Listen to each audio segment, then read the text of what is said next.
오늘의 말씀은 야고보서입니다. 야고보서 함께 보도록 하겠습니다. 신약은 몇 권이 있죠? 27권이 있습니다. 그 중에 사도 바울이 14권을 기록했는데요. 지난주 히브리서까지 다 마무리를 했고요. 오늘부터는 이제 일반 서신에 대해서 공부를 할 겁니다. 일반 서신은 특징이 있어요. 뭐가 특징이냐면 서신을 받는 사람이 아닌 쓴 사람의 이름이 제목이 됩니다. 그래서 야고보서, 베드로 전후서, 요한 1, 2, 3서, 유다서까지 있는데요. 이 제목의 이름이 이 글들을 쓴 사람이 됩니다. 기존에 바울 서신들을 보면 다 받는 사람이 이름이 돼 있었죠. 일반 서신은 특별한 개인이나 교회에게 보내진 것이 아니라 모든 교회와 성도들에게 주어진 서신이라고 볼 수 있습니다. 성경에는 야고보란 이름이 많이 나와 있어요. 그 중에 제일 잘 알려진 야고보는 예수님의 12 제자겠죠. 이 야고보는 형제가 요한입니다. 근데 야고보가 일찍 순교를 합니다. 헤롯에 의해 AD 44년경에 사도들 중 첫 번째로 순교를 하게 돼요. 그렇기 때문에 야고보서 저자에서는 좀 제외가 됩니다. 또 다른 야고보는 예수님의 동생이 야고보인데 예수님은 동생들이 많이 있습니다. 어머님은 같고 아버지는 틀리죠. 왜냐하면 예수님은 성령님에 의해서 잉태를 하셨기 때문에 인간의 아버지가 없죠. 그래서 예수님의 동생들이 있는데 실제로는 예수님의 동생들이 예수님을 믿지 않았어요. 처음에는. 그러다가 이제 예수님 살아계실 때는 안 믿다가 예수님 부활하신 후에 부활을 보고 많은 동생들도 예수님을 믿고 따르기 시작합니다. 예수님 동생 야고보가 초대교회 예루살렘 교회를 인도하고 이제 목회를 합니다. 그렇기 때문에 모든 신학자는 이 야고보서의 저자는 예수님의 동생 야고보다라고 봅니다. 야고보는 목사였기 때문에 복음을 전할 뿐만 아니라 거듭난 성도들의 영적 성장을 도와줘야 했기에 야고보서는 칭의 구원보다는 성화 구원을 더 강조하는 모습이 잘 나와 있습니다. 야고보서 2장 14절에 보면 이렇게 나왔어요. 내 형제들아, 사람이 자기가 믿음이 있다고 말하면서 행위가 없으면 그것이 무슨 유익을 주느냐? 믿음이 그를 구원할 수 있겠느냐? 야고보서는 이미 칭의 구원을 받은 형제들에게 하는 말이기에 말로만 믿는다 하지 말고 행동으로도 보여주는 열매, 곧 성화 구원을 강조하고 있습니다. 로마서 3장 28절에 보면 이렇게 나와 있어요. 그러므로 우리가 결론을 내리노니 사람은 율법의 행위와 상관없이 믿음으로 의롭게 되느니라. 로마서에서는 행위와 상관없이 믿음만 있으면 된다라고 하고 있어요. 그러니까 이상하게 사도 바울이 쓴 로마서는 행위가 없어도 된다, 믿음만 있으면 된다라고 하고 야고보서는 야, 믿는다고만 하지 말고 행위로 보여야지 진짜다라고 합니다. 그러니까 어떻게 보면 이 모순처럼 보여요. 그런데 성경에는 모순이 없습니다. 완벽한 하나님의 말씀이기 때문에 그렇기 때문에 어떻게 봐야 되냐, 이걸 이해를 해야 되냐. 그러니까 로마서는 사도 바울이 칭의 구원을 말하는 것이고 야고보서는 성화 구원을 말하는 것입니다. 그 차이가 있어요. 로마서가 칭의 구원을 말하는지 어떻게 하냐면 로마서 4장 25절에 보면 이렇게 나왔어요. 4장 25절에 그분께서는 우리의 범죄로 인하여 넘겨지셨으며 우리의 칭의를 위하여 다시 일으켜지셨느니라. 그래서 로마서가 칭의 구원을 설명하는 것을 우리가 알 수가 있습니다. 그 칭의 구원은 에베소 2장 8절로 9절에도 나와 있어요. 너희가 믿음을 통해서 은혜로 구원을 받았나니 그것은 너희 자신에게서 난 것이 아니요 하나님의 선물이니라. 행위에서 난 것이 아니니 이것은 아무도 자랑하지 못하게 하려 함이라. 그래서 예수님을 처음 믿을 때 어떤 사람만 믿을 수 있냐라고 했을 때 행위가 없기 때문에 누구나 믿을 수 있다라는 말입니다. 칭의 구원은 어떤 행위도 필요 없다. 누구나 예수님을 믿을 수 있다. 어떤 사람은 이럴 수 있어요. 내가 정말 악한 사람입니다. 나도 느껴요. 나는 정말 악한 사람입니다. 실제 행위로도 악한 짓을 많이 했어요. 이런 저 같은 이 벌레와 같은 이런 사람을 예수님이 과연 구원시켜 주실 수 있을까요? 이런 사람들이 있어요. 이런 사람들한테는 이 에베소의 말씀이 필요한 거예요. 괜찮습니다.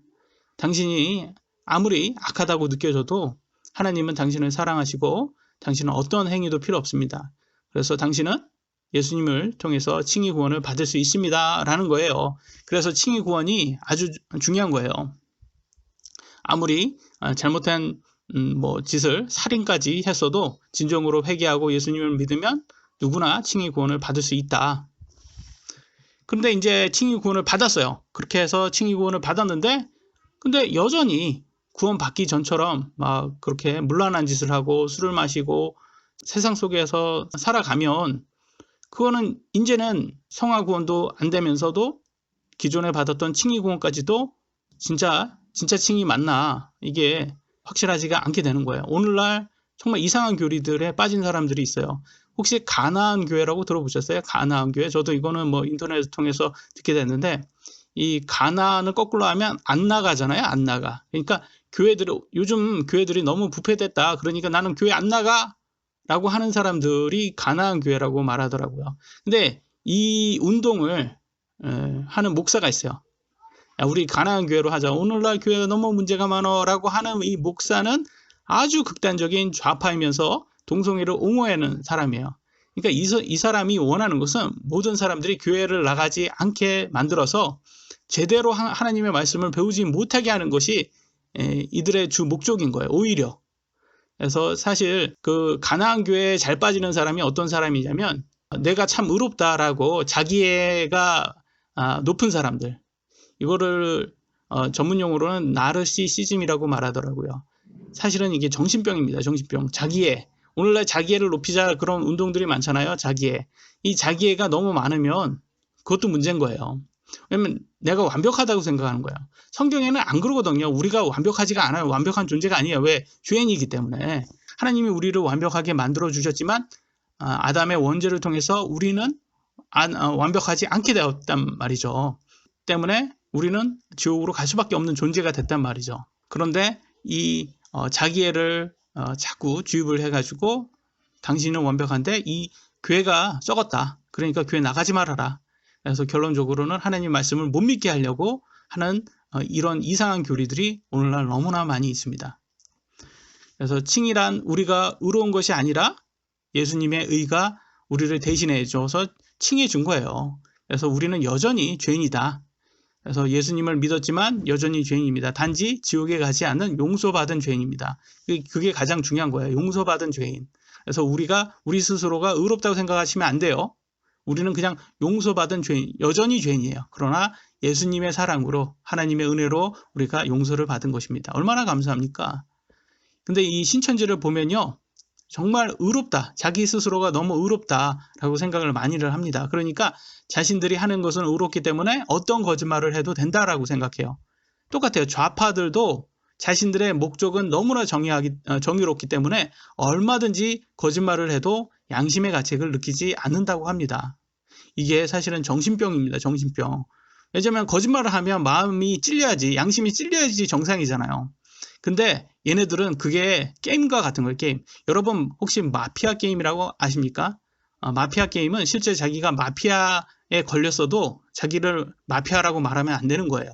속이는 게임이에요. 그래서 나 마피아 아니다. 나는 마피아 아닙니다. 저는 뭐 이렇게 말하는 건데 그건 거짓말이잖아요. 근데 이 게임이기 때문에 거기에는 양심의 가책이 안 느껴지죠. 당연하죠. 이건 게임이기 때문에. 그러니까 이건 괜찮지만 이 사람들은 모든 것을 실제 현실을 게임처럼 느끼는 거예요. 그러니까 막 거짓말해도 양심의 가책을 안 느끼는 거예요. 그래서 신천지들이 항상 하는 게 우리는 완벽한 존재다. 우리 단체에 포함되면 완벽하다. 너는 우리 신천지에 포함돼야지 구원받을 수 있다. 이렇게 거짓을 선동을 해요. 근데 이게 누구에서 볼 수 있냐면 북한을 보면 똑같아요. 조선인민공화국이 지상에서 낙원이다라고 가리키잖아요. 얘네들은 항상 비슷한 애들이에요. 거짓말, 정신병 이런 것들이 너무 많습니다. 그래서 이제 이 나르시시즘이라는 정신병에 자기에 포함된 사람들, 그래서 우리 집단만 완벽하다라고 하는 이 완벽한 집단에 소속돼야지 너도 완벽하다라는 이 정신병이에요. 여기에서 또 자세히 가 보시면 소시오패스라고를 알 수 있습니다. 소시오패스 특징을 제가 이렇게 보여드리겠습니다. 소시오패스 특징을 보시면 신천지, 이 좌파, 이 조국 이런 이단들에서 전형적으로 나오는 모습이 나와요. 자세히 한번 볼까요? 첫 번째로는 자신의 성공을 위해 타인을 이용하여 거짓말을 일삼지만 양심의 가책을 느끼지 않는다. 그죠?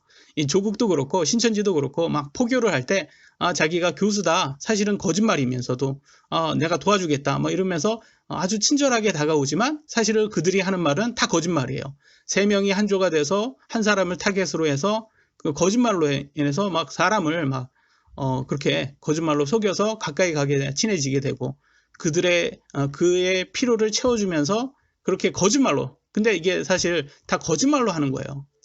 그러면 두 번째 보니까 자신을 잘 위장하며 감정 조절이 뛰어나다. 그죠? 거짓말을 잘하니까 또 위장도 잘하고 감정 조절이 뛰어나답니다. 또 인생을 이겨야 하는 게임이나 도박으로 여기며 다른 사람들을 이용할 타겟으로 생각한다. 제가 아까 말씀드린 이 마피아 게임처럼 인생을 다 게임으로 생각하는 거예요. 도박으로 생각하는 거예요. 그러니까 얘네들이 양심의 가책을 안 느껴요. 그 다음에 매우 계산적이다. 이 좌파들 보세요. 얼마나 계산적인지 몰라요. 항상 자기네들이 이제 이 권력을 잡으니까 맨날 돈 챙기잖아요. 그래서 이 뭐 조국 가족만 문제가 있는 게 아니에요. 실제 여기 지금 정권에 들어간 사람들이요. 다 몇십억씩, 수십억씩, 수백억씩 다 챙긴 사람들이 너무 많습니다. 조금씩 이제 나오기 시작하는 한데 이 정말 많더라고요. 실제 알고 보면. 돈을 정말 좋아하는 사람들이에요. 이 옛날에 뭐 저기 운동권 사람들이요. 알고 보면 강남의 건물들 자기가 다 갖고 싶어서 사실은 운동을 한 사람들이에요. 겉으로는 매력적이고 사교적으로 보일 수 있다. 그죠? 조국 보세요. 얼마나 매력적으로 생겼고 신천지 보세요. 얼마나 사교적으로 친절하게 다가옵니까? 또 어릴 때 비정상적으로 잔인하거나 공격적인 행동으로 재미삼아 한다. 동물학대라든지 블랙이. 지난번에도 보면 이 유기경들 잘 이렇게 해가지고 뭐 이렇게 많은 지원을 받은 여자가 보니까 알고 보니까 이 사람이 이 여자가 뭐 유기견들이 이제 많아지니까 다 안락사 시키고 계속 지원금은 지원금대로 받고 그러니까 동물학대를 한다니까 이 사람들이요. 돈 때문에. 그러니까 굉장히 잔인한 사람들이에요. 알고 보면. 겉으로는 막 이렇게 친절한 척 정말 사랑이 많은 척 이렇게 잘하지만 또 다음 보니까 쉽게 지루함을 느끼며 자극 욕구가 강해서 새롭고 위험한 과제를 흥미로워한다. 그러니까 제가 보기에는 조국이 이 법무부 장관만 하지 않았어도 이 탄론하지 않은 거였거든요. 근데 얘네들은 지가 탄론할 걸 다 알면서 이게 위험한 건데 다 알면서도 이렇게 하는 거 보니까 이게 위험한 것을 좋아하는구나. 이런 게 이렇게 보여요.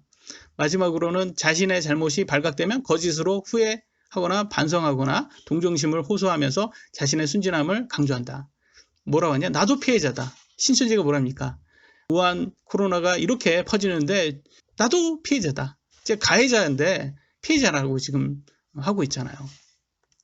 제가 보니까 이 이만희라는 사람이나 뭐 김정은, 시진핑, 문재인 이게 다 같은 이런 종류의 정신병을 가진 인간들이더라고요. 보니까 인간을 구원시켜 줄 수가 없습니다. 예수님도 우리와 동일한 인간이었다면 우리를 구원시켜 줄 수가 없어요. 그분은 자신의 죽음을 통해서 부활로서 자신이 하나님이라는 것을 우리에게 증명해 주셨기 때문에 우리가 그분을 믿을 수가 있는 거예요. 근데 이만희도 구원파 유병원이 죽었잖아요. 구원파 유병원처럼 곧 죽을 겁니다. 유병원이 부활했습니까? 못했잖아요. 이만희가 부활할까요? 이만희가 했던 인터뷰, 옛날 인터뷰를 보니까 신천지 신도들이요. 이만희가 다 부활할 거라고 믿는다고 합니다. 그걸 얘기해 줬더니 이만희가 뭐라고 했냐면 그럼 막걸리 받아줘야지 라고 했습니다. 알아서 속아주니 술로 보상해 준다는 거예요. 이게 이들의 실체예요. 많은 사람들이 성경의 진리를 깨닫지 못하니 자꾸 눈에 보이는 교주를 신뢰하려고 해요. 얼마나 어리석습니까? 이건 뭐냐면 구약시대 때 아론의 금송아지 숭배하는 사람들과 똑같은 거예요. 눈에 보이는 것을 신뢰하려고 해요. 저는 예수님을 믿고 거듭난 목사지만 인간이기 때문에 얼마든지 죄에 빠질 수 있습니다. 그래서 저는 제 자신까지도 믿지 않습니다. 죄에 빠지지 않도록 매일 말씀으로 조심하는 거지 우리가 완벽하지가 않거든요. 아무리 목사라고 해도 어떤 인간이든 모든 인간들은 모두 예수님의 의가 아니면 천국에 갈 수 없는 존재입니다. 그렇기 때문에 우리가 예수님을 믿어야 되고 그분의 말씀대로 살아야 되는 거예요. 이단 교주나 문재인을 보면 자신을 믿고 따라오라고 아주 근거 없는 자신감이 정말 많아요. 이 근자감이 정말 많더라고요. 그래서 우한 코로나 곧 종식될 거다. 다시 많은 경제 활동을 해라 라고 말하자마자 쪽으로 지금 8,000명이 넘는 사람이 확진을 받았어요. 지금. 아니 이 사람이 어떻게 저런 근거 없는 저런 자신감이 어디에서 나올까라고 봤더니 알고 보니까 이 정신병에서 나오는 거다라는 것을 알 수 있어요. 이 극단적인 좌파인 이 북한 주체 사상에 빠진 사람들은 이 2단 종교, 신천지 2단 종교에 빠진 사람과 같은 거예요. 이거에. 그래서 이 대깨문이라는 사람들이요. 지금 신천지 2단하고 똑같다. 2단들이 이 소시오패스처럼 말과 행동이 너무나 달라요. 이 조국을 한번 보세요. 말로는 정의를 외치지만 행동으로는 온갖 부정부패를 했잖아요. 그러니까 야고보는 우리들에게 뭐를 말해주고자 하는 거냐. 너희들도 정말 너의 믿음을 살펴봐라. 너 정말 예수님 믿는 사람 맞냐?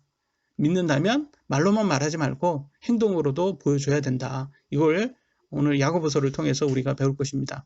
첫 번째 우리가 볼 것은요. 믿는 자도 시험을 받는다라고 말합니다. 야고보서 1장 2절에 이렇게 말하고 있어요. 내 형제들아 너희가 여러 가지 시험에 빠질 때 그것을 다 기쁨으로 여기라. 술이나 쾌락에 빠져 살다가 마약도 마찬가지고 돈이나 건강이나 가족 모두 잃었던 사람들이 있어요. 그렇던 사람들이 예수님을 믿고 진리를 깨닫고 말씀대로 하나님의 말씀대로 바르게 살면 이 회복이 됩니다. 일도 다시 시작을 하고 그래서 시련을 듣고 성공하는 사람들이 있어요. 이런 사람들이 교회에 나와서 자주 간증을 합니다. 저도 이런 간증에 익숙해져서 그런 생각을 했어요. 그러면 우리가 예수님 말씀대로 살면 그래서 모든 시험 같은데 시련 같은 게 없겠구나. 다 나도 잘 살겠구나 라고 생각을 했어요. 그래서 이 하나님 말씀대로 살아야 되겠다. 나도 신학대도 가고 하나님의 부름에 내가 잘 순종을 하면 나는 내 삶에 어떤 시련도 없을 거야 라는 아주 이렇게 근거 없는 순진한 생각을 했었어요. 저는 성경에 이렇게 나왔는데도 그걸 보지 못하고 그래서 하나님 말씀대로 내가 잘 살아야 되겠다라고 생각하고 신학대를 딱 갔는데 가자마자 시련이 찾아오기 시작합니다. 그러니까 저는 내가 술을 마시거나 이렇게 세상적으로 산 것도 아닌데 왜 나한테 시련이 올까라고 하면서 고민에 빠지게 됩니다. 근데 이게 사실은 알고 보면 하나님께서 나를 쓰시기 위해서 단련하는 건데 이걸 깨닫지 못한 거예요, 제가. 미국 신학대를 딱 간 첫날부터 이게 불면증이 시작됐어요. 그래서 잠을 거의 잘 수가 없었어요. 잠을 못 자니까 어떻게 돼요? 우울증이 찾아옵니다. 우울증이 찾아오니까 자살 충동까지 찾아오게 돼요. 근데 이게 이 모든 것이 다 시험이었죠. 근데 이 학교가 좀 신학교가 굉장히 문제가 있는 학교였어요. 인종차별이 심했고요. 그로 인해서 스트레스도 제가 많이 받았고, 그리고 이 좀 신학교가 아주 이단들의 고정적인 특징을 갖고 있는 곳이었는데, 선민의식, 우월의식, 우리는 완벽하다, 우리만 완벽하다. 다른 학교는 다 문제가 있다. 우리 학교만 완벽하다라는 아주 근거 없는 자신감이 아주 충만했던 그런 신학교였어요. 그게 굉장히 이상한 고였는데 한 학기 마치고 제가 다른 곳으로 이제 가면서 좀 나아지기 시작을 합니다. 때로는 우리는 세상적으로 살지 않아도 하나님의 도구로 사용받기 위해서 시련으로 단련을 받게 됩니다. 그러니 시험을 다 기쁨으로 여겨야 한다고 성경은 말씀을 합니다. 물론 시험을 고통받을 때는 절대 기쁘지 않아요. 시험 받을 때 누가 힘든데 누가 기뻐해요. 하지만 시험을 통과하고 믿음이 성장할 때 우리는 하나님의 큰 뜻을 깨닫고 감사를 하게 돼요. 그래서 야고보서 1장 3절에는 이렇게 나왔어요. 너희 믿음의 단련이 인내를 이루는 줄을 너희가 아느니라. 그래서 좀 약간 믿음의 단련이 우리들 모두에게 필요하다는 겁니다. 현재 여러분의 신앙생활이 힘들다면 인내하시기 바랍니다. 아마 여러분의 육신은 신앙생활을 그만두고 다시 세상으로 나가서 육신이 원하는 대로 하라고 말할 거예요. 하지만 하나님께서 여러분을 사랑하시고 더 크게 쓰시기 위해서 여러분 지금 삶에 시험이 있다는 것을 깨달으시기 바랍니다. 여러분이 인내하시면 천국에 가서 하나님께서 생명의 간을 주신다고 약속을 하셨어요. 야고보서 1장 12절을 보니까 이렇게 나왔습니다. 시험을 견디는 자는 복이 있나니 그가 단련을 받은 뒤에 주께서 자신을 사랑하는 자들에게 약속하신 생명의 간을 받으리라 라고. 얼마나 참 귀중한 말씀입니까? 얼마나 여러분들에게 위안이 됩니까? 세상의 가장 부자들도요, 영원한 생명을 이게 살 수 없어요. 이 돈이라는 것은 없어지는 겁니다. 그러니까 오늘날 많은 사람들이요, 인내하지 못하고 안타깝죠. 믿음을 떠납니다. 영원한 생명을 가장 소중하다고 믿어야지 절대 믿음을 떠나지 않게 됩니다. 꼭 인내하시고 믿음을 지키셔서 영원한 생명을 받을 수 있는 그런 성도분들 되시길 예수님의 이름으로 기도합니다. 다음 야고보서 1장 13절로 15절에 보니까 이렇게 나왔어요. 아무도 자기가 시험을 받을 때 내가 하나님께 시험을 받는다 하지 말라. 하나님께서 악으로 시험을 받지도 아니하시고 친히 아무도 시험하지 아니하시니라. 오직 모든 사람이 자기 자신의 욕심에 이끌려 유혹을 받을 때 시험을 받나니 그런즉 욕심이 잉태하면 죄를 낳고 죄가 완료되면 사망을 낳느니라. 여기에서도 나오는 시험도 기존에 우리 믿음의 단련을 위해서 주는 시험과 같은 단어, 시험이라는 단어가 쓰여서 좀 헷갈려요. 한국말은. 네, 영어로는 다른 뜻인데 뭐냐면 유혹이라고 말하는 게 정확해요. 유혹. 하나님은 우리를 유혹을 하지 않는다는 거예요. 우리가 시험 받을 수 있도록 유혹하지 않는다는 거예요. 뱀이 우리를 유혹하듯이 죄를 지으라고 유혹하듯이 하나님은 우리를 유혹하지 않는다. 그럼 왜 우리가 자꾸 이렇게 유혹에 당하냐? 우리의 욕심 때문이다라는 거예요. 그래서 우리가 너무 욕심을 내면 결과적으로는 우리의 욕심 때문에 우리가 시험에 빠질 수도 있다. 세상에서 하나님을 원망하는 많은 사람들을 보면 모두가 하나와 같이 자신의 욕심 때문에 큰 돈을 쉽게 벌기 위해서 무리하게 투자를 하거나 그래서 사업에 망하거나 결과적으로는 자기 욕심 때문에 그런 건데 사고를 자기가 쳐놓고선 하나님을 원망하고 하나님 탓하는 사람들이 되게 많아요. 오늘날 지금 현 정부를 한번 보세요. 초기에 의학 전문 이들이 중국 입국 금지해야 된다라고 말을 했는데 그걸 듣지 않고 그 결과 오늘날 우한 코로나로 8,000명 이상이 확진을 받고 70명 이상이 지금 사망을 한 상태예요. 근데 현 정부는 누굴 탓해요? 대구를 탓하고 신천지를 탓하고 하여튼 누구든지를 탓하고 있어요. 자기가 자기 잘못인데 그걸 깨닫지 못하고 있어요. 세상에 욕심 없는 사람이 어디 있습니까? 우리 모두 욕심이 있어요. 예수님 믿는다고 해도 돈 욕심이 없어지지 않습니다. 쾌락을 싫어해질까요? 아니에요. 여전히 쾌락을 좋아합니다. 아직도 육신 속에 있잖아요. 그렇게 해서 이 육신에서 아직 우리가 부활한 게 아니기 때문에 똑같아요. 그러나 예수님 믿으니까 우리는 절제해야 되는 거예요. 왜냐하면 예수님께서 우리에게 영원한 생명을 약속해 주셨잖아요. 그래서 우리는 인내하는 거예요. 아무리 많은 재산도 시간이 지나면 다 사라지는데 예수님 끝까지 믿는 사람은 세상에서 제일 좋은 것보다 더 좋은 영원한 생명을 받는다고 했습니다. 그죠? 세상에서 제일 좋은 그 돈보다 더 좋은 거예요. 왜냐하면 돈 같은 거는 야고보서 1장 11절에 이렇게 나왔어요. 해가 뜨거운 열기와 함께 돋자마자 풀을 말리면 그곳에 꽃이 떨어져 그곳에 외형의 아름다움이 없어지나니 부유한 사람도 자기 길들에서 이와 같이 사라지리라. 무슨 말이냐? 돈은 있다가도 없어진다. 그 시간이 지나면 없어진다라는 거예요. 영원한 것이 아니다. 돈도. 그러니까 돈도 영원하지 않은데 그거보다 더 좋은 게 있다. 그게 뭐냐? 영원한 생명이다라는 걸 말해주고 있어요. 부유하게 사는 게 다 나쁜 것은 아닙니다. 그러나 돈 때문에 믿음을 버리지는 말라는 거예요. 부유하게 된 사람은 하나님께 감사하고 가난한 형제들을 도와줘야 되는 거예요. 가난한 사람은 자신이 가진 것에 감사하고 영원한 생명에 계속 추구하고 우리의 믿음을 지켜야 되는 겁니다. 하나님으로부터 5달란트를 받은 사람이 있어요. 성경에서 나오는 달란트는 재능을 말합니다. 이게 영어로는 달란트가 재능을 얘기하는 거예요, 여러분. 그래서 많은 재능을 받은 사람은 좋은 직장을 구하겠죠. 의사라든지 변호사. 이런 사람들은 당연히 부자로 살게 됩니다. 굳이 가난하게 살라는 것이 아닙니다. 일부러 가난하게 살아야지 그게 더 어려운 게 아니에요. 변호사니까, 의사니까 그거에 맞게 사는 거예요. 그러나 그 돈을 가지고 하나님을 위해서 바르게 쓰라는 거예요. 그래서 5달란트로 10달란트를 만들어야 되는 아주 큰 책임을 하나님께서 주셨어요. 근데 보통 사람들은 1달란트를 받아요. 1달란트를 받은 사람들은 얼마만 하나님께서 요구하셔서 2달란트만 요구하셨어요. 2달란트를 만들어야 되는데 나는 왜 5달란트 안 줬냐고. 이 세상 불공평하다고 좌파들처럼 불평불만만 하다가는 어떻게 돼요? 결국 1달란트 받은 것도 뺏기고 지옥 가게 되는 거예요. 좌파들이요 맨날 평등, 공평 엄청 하고 이 세상은 너무 불공평하다. 그러면 모두가 평등하게 가난한 북한에서 사시겠어요? 이 대한민국은 얼마나 불공평한지 몰라요. 누구는요 의료보험을 100만 원씩 내야 돼요. 누구는 10만 원만 내면 되는데 이런 이런 불공평한 대한민국에 사는 게 여러분 더 좋은 거예요. 왜냐면 불공평하다는 게 다 나쁜 것은 아니기 때문이에요. 여러분 가진 게 없는데 그 사람한테 100만 원의 의료보험을 내려면 그게 더 불공평한 거 아닌가요? 근데 여러분 미국에 가시잖아요? 그러면 100만 원씩 진짜 실제로 의료보험을 내야 돼요. 진짜 의료 서비스는 진짜 세상에서 한국처럼 좋은 나라가 없어요.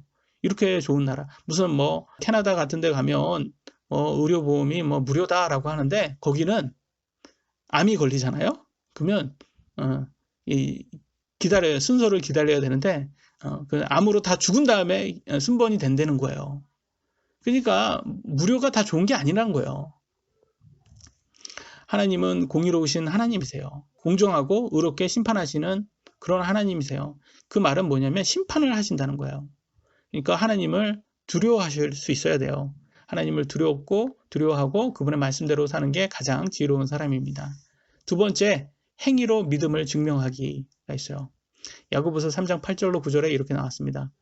혀는 아무도 능히 길들이지 못하나니 이것은 다스릴 수 없는 악이요 죽이는 도구로 가득한 것이니라.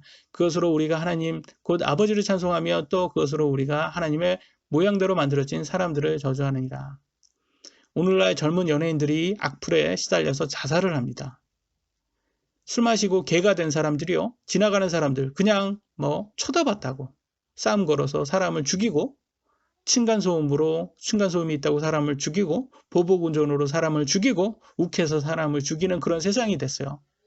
하나님을 찬양하라고 만들어진 혀가 사람을 저주하여 서로 죽이는 세상입니다. 성령님으로 충만한 사람들은 우리의 혀로 하나님을 찬양을 합니다. 그런데 그 옛사람, 우리의 육신의 마음으로 충만한 사람은 서로를 저주하는데 이 혀를 쓴다는 거예요. 그래서 크리스찬은요, 서로 상대방을 높여서 주고요, 덕이 되는 말을 할 수 있도록 해야 되고, 행위로 우리들의 믿음을 증명해야 된다는 거예요. 교회 안에서 서로 싸우고 상대방을 비방하고 그런 교회는요, 절대 하나님의 기쁨이 될 수 없습니다. 그런 교회는 차라리 함께 모이지 않는 게 더 낫다고 성경은 말하고 있어요. 교회 지체들이요, 서로 높여주는데 그게 성경적인 교회라고 말합니다. 그래서 우리 혀로 항상 형제들을 높이는데 쓸 수 있도록 해야 됩니다. 마지막 세 번째, 구별되게 살자라고 성경은 또 야고보서는 말하고 있습니다. 야고보서 4장 4절입니다. 너희 가늠하는 남자들과 가늠한 여자들아, 세상과 친구가 되는 것이 하나님과 원수가 되는 것인 줄 너희가 알지 못하느냐? 그러므로 누구든지 세상의 친구가 되고자 하는 자는 하나님의 원수가 되느니라. 그러니까 성적으로 도덕적으로 살아야 되는 게 크리스찬이라는 거예요.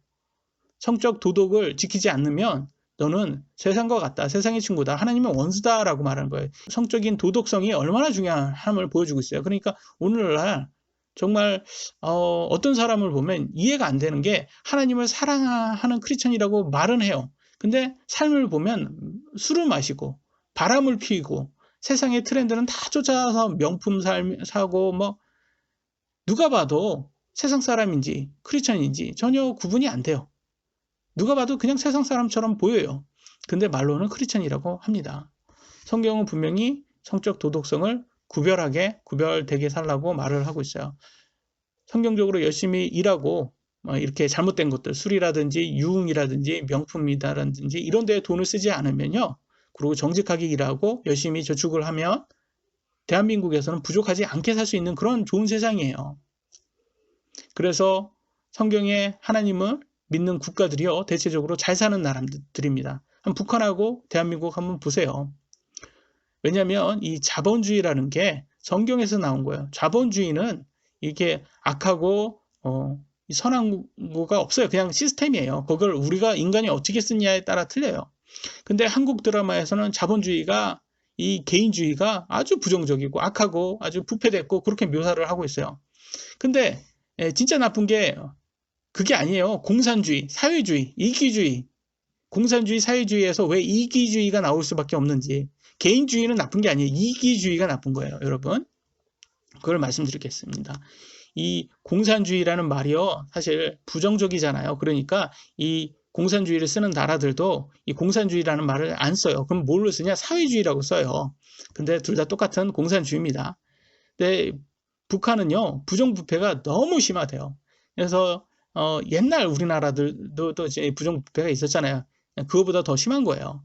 그래서 뇌물이 없으면 어디도 갈 수도 없고 아무것도 살 수가 없는 거예요. 뭐 병원을 가도 뇌물을 줘야지 치료를 받을 수 있는 거예요. 그래서 뇌물을 줘야 되는 그런 세상인 거예요. 아주 부패가 아주 가득한 그런 세상인데 모두가 부족하니까 서로 나눌 수가 없는 거예요. 원하지 않아도 이기주의가 나올 수밖에 없는 그런 세상인 거예요. 시스템 자체가. 그런데 이런 악한 시스템인데 이런 악한 시스템을 누가 만들었냐? 인간이 만들었다. 좌파는 세상 시스템만 바꾸면 이 땅에 낙원을 이룰 수 있다고 가르쳤어요.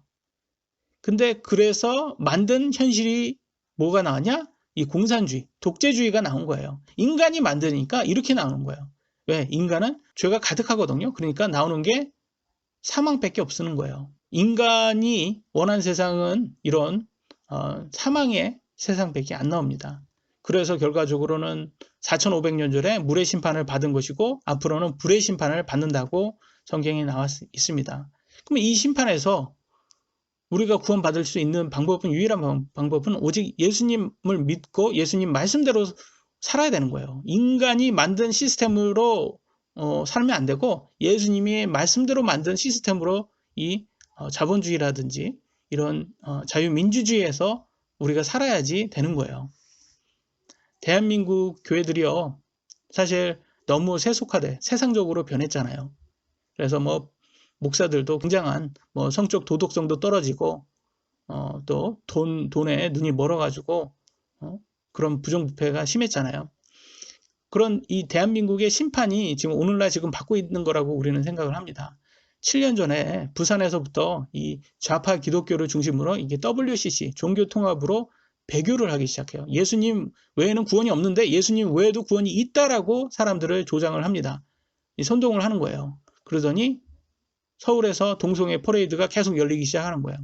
그러니까 하나님께서 이 중국, 이 공산당들을 통해서 이 공산당의 이제 심판을 먼저 주었고 이 공산당에 의해서 만들어진 이 대한민국 좌파 정권을 만들게 된 거고, 그래서 우한 코로나를 통해서 지금 온 세상을 심판하시고 대한민국도 심판을 받고 있는 거라 우리는 지금 보고 있습니다. 어떻게 보면 지금은 심판을 받고 있지만 또 이건 또 다른 기회예요. 어떤 기회냐? 우리가 회개하고 우리가 성적 도덕성을 다시 찾고 그래서 크리스찬으로서 세상의 빛과 소금의 기준이 될 때 우리는 이 대한민국은 다시 한번 이 크리스찬 국가가 되고 또 이 세상의 리더로서 이렇게 나갈 거라고 생각을 합니다. 그래서 우리 개인은 그럼 뭘로 하냐? 이 세상을 우리가 어떻게 바꿉니까? 못 바꿔요. 그러면 어떻게 바꾸냐? 개인만 하는 거예요. 우리의 본분만 잘 지키면 되는 거예요. 그래서 성경 야고보를 통해서 우리가 크리스천이니까 우리가 구별되게 살아야 된다. 크리스천답게 살자. 말로만 하는 게 아니라 행동으로도 우리 삶도 바꾸자. 이렇게 되면 될 때 한 사람 한 사람의 크리스천들이 회개하고 변화될 때 분명히 하나님께서는 우리를 통해서 이 세상을 변화시켜 주실 거라고 우리는 믿습니다. 그래서 우리는 그런 성도가 되기를 주 예수님의 이름으로 기도드립니다. 오늘은 여기까지 하겠습니다. 기도하시겠습니다. 사랑의 하나님 감사합니다. 오늘 야고보서를 통해서 하나님께서 주신 말씀들 무엇보다도 우리 구원받은 성도들에게는 성화 구원에 대해서 정말 필요합니다. 그렇기 때문에 우리들이 받는 시험이라든지 이런 것에 항상 감사할 수 있는 사람들이 될 수 있도록 도와주시었고 무엇보다도 세상과 타협해가지고 우리의 육신의 욕심을 통해서 우리가 잘못 빠지지 않도록 도와주셨고 우리가 하나님께서 주신 재정을 바르게 써서 하나님을 위해서 사용할 수 있도록 도와주시옵소서. 그리고 우리 주위 사람들 중에서 부족하신 분들을 도울 수 있는 그런 사람들이 될 수 있도록 도와주시옵소서.